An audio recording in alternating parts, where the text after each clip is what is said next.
This symbolizes this type of dirty gutter politics. Republican candidate for governor James Comer is defending himself tonight after a former girlfriend accuses him of abuse.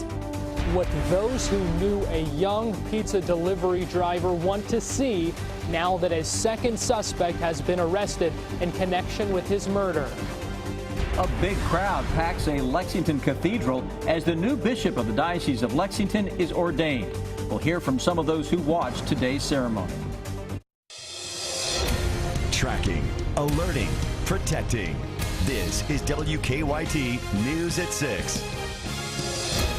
Good evening. He calls them untrue and a dirty political trick. Today, Republican candidate for Governor James Comer defended himself against abuse allegations a former girlfriend made against him. This all comes just 2 weeks before the primary election. Comer held a news conference today with his wife by his side. Sam Smith has our top story at 6. Good afternoon. James Comer addressed the allegations made by his ex-college girlfriend. Marilyn Thomas and I mutually ended our relationship in the early 1990s. Thomas wrote a letter to the Courier-Journal claiming Comer was mentally and physically abusive. Thomas also told the paper that Comer became enraged in 1991 following a trip to an abortion clinic in Louisville. She says he learned that she used his real name on the form.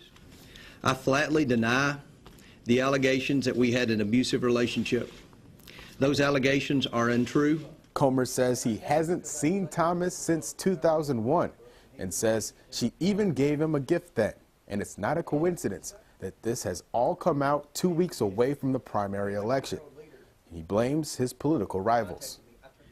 This symbolizes this type of dirty gutter politics, symbolizes everything that I'm against. Comer says his reputation speaks for itself and that he'll continue on with this campaign. He'll do so with his wife by his side.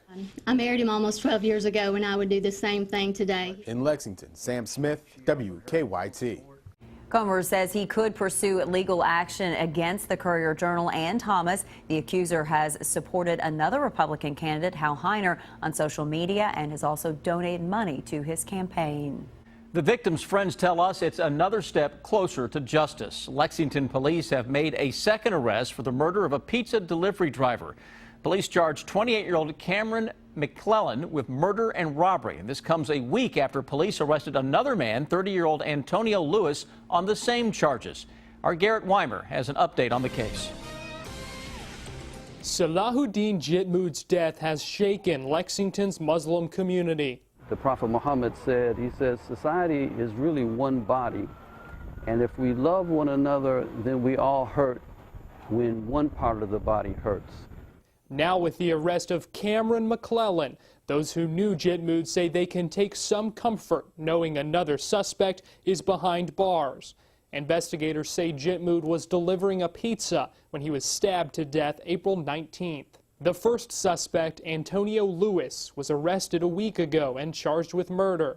McClellan was arrested the same day Lewis was, that's April 28th, but on a robbery charge. As for how McClellan was connected to the murder, police spokesperson Sherelle Roberts says those details will come out in court.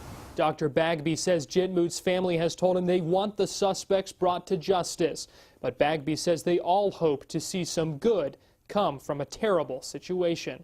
One of the things Salahuddin would want for people to understand is simply to respect one another and respect the voices, to join hands to do good in this world. And it is the response of faithful people that good eventually triumphs. In Lexington, Garrett Weimer, WKYT. Antonio Lewis pled not guilty to murder and robbery charges last week.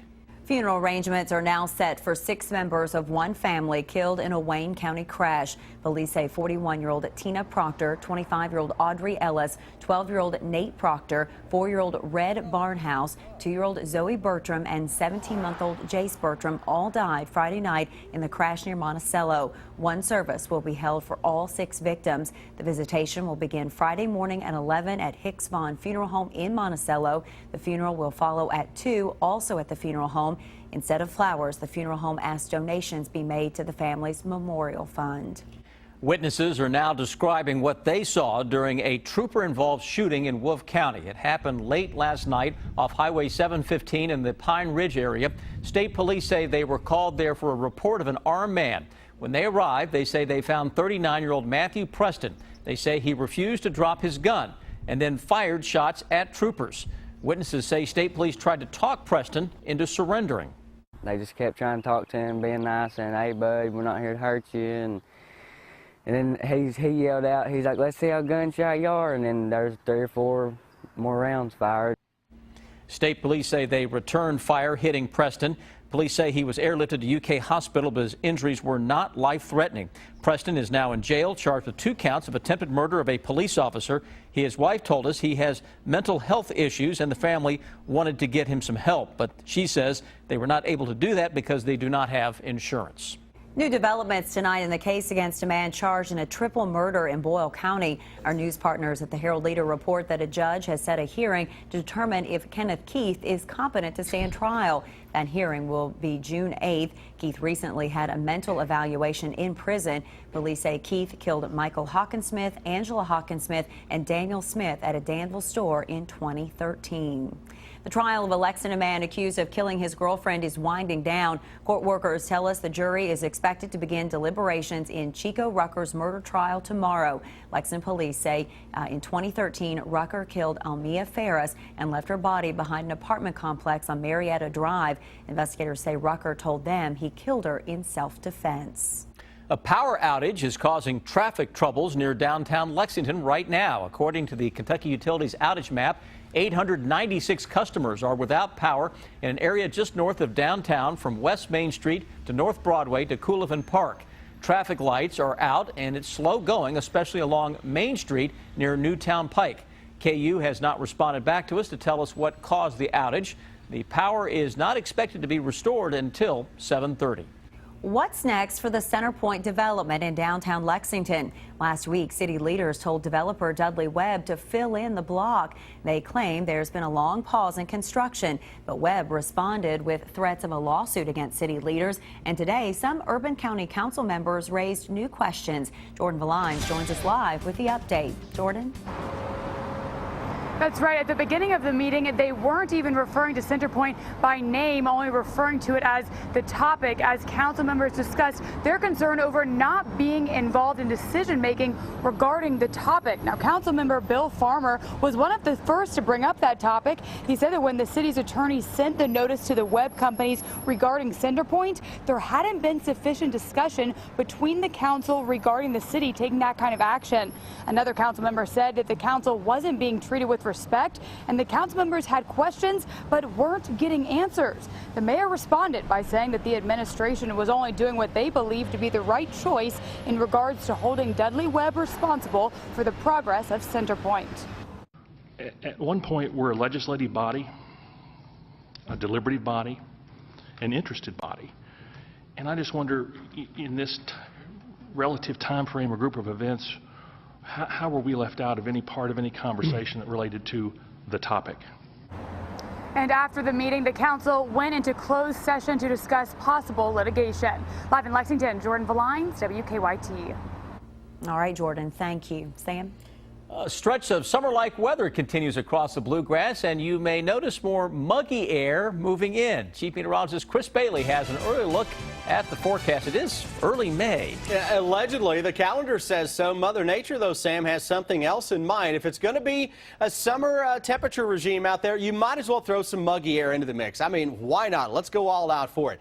Those temperatures, even now, late in the afternoon, heading into the early evening, into the low 80s into most of central and eastern Kentucky. 81 Lexington, Mount Sterling, hello, Moorhead and Richmond, both at 81, 81 in the capital city of Frankfort. Live First Alert Defender. Fairly clean sweep for the better part of the day, though right on cue late this afternoon. A little isolated shower trying to pop up on the Letcher and Knott County line. That will begin to fizzle out over the next little bit into the Lexington metro. Sunny skies showing up into Frankfort, into Georgetown, Lexington, down into parts of Madison County. Here's the view of our WKYT weather garden in the backyard here. Plenty of sunshine out there and those temperatures that are into the low 80s. You mentioned the muggy air that's coming into play, Sam, and we have muggy air and increase in storm chances on the way for the next several days. A rather summer-like 7-day forecast comes your way in less than 10. Tonight, the Catholic Diocese of Lexington has a new bishop. He takes over a diocese that covers 50 counties in central and eastern Kentucky. Bishop John Stowe was ordained during a ceremony this afternoon at the Cathedral of Christ the King. Our Sean Moody was there. He has a story that's new at 6. Organizers expected to see more than 1,500 people pack into Christ the King Cathedral to see Bishop John Stowe's ordination. It drew people from across the country and beyond. If you were passing by Christ the King Cathedral today, you might have thought there was a rock band in town. There was certainly music, but Bishop-elect John Stowe was the reason for the crowd. 1,600 people packed the sanctuary and an overflow room to see Archbishop Joseph Kurtz give Bishop Stowe his rite of ordination. Dearly beloved, let us pray that the kindness of Almighty God in providing for the welfare of the church will grant an abundance of his grace for this chosen one. More than 200 people from Stowe's previous churches in Ohio and Texas came to Lexington to see the ceremony. With laying of the hands, questions from the Archbishop, and the appointment letter from the Pope. Signed, Francis, our Pope. Bishop John Stowe took the lead over the 45,000 Catholics of the Diocese of Lexington. In Lexington, Sean Moody, WKYT. The previous bishop of the Diocese of Lexington, Ronald Gaynor, was appointed by Pope Francis to be the Bishop of Harrisburg, Pennsylvania last year. Follow WKYT online at WKYT.com. Join the conversation on Twitter and become a part of the WKYT Facebook family. A group of preservationists is hoping to save a historic building in downtown Lexington. According to our news partners at the Herald Leader, the Warwick Foundation will put up $300,000 to help move the former People's Bank on South Broadway. It will cost an estimated $850,000 to move the building to a lot on High Street. Langley Properties owns the building. They delayed demolishing it last week to allow more time for groups to raise money to try and save it. Some bad luck for a Lexington couple. They say they parked their car and it was totaled in a crash. It happened this afternoon outside the couple's home on Liberty Road. Police say the driver of another car somehow lost control, flipped, and hit the parked car. The driver wasn't injured, but the couple told us this isn't the first time they've lost a car this way. And this is about 6 cars we've had total in the same place in the last 15 years. The good news, the couple said they have full insurance coverage on the car, and they also said the driver who hit the car had insurance as well.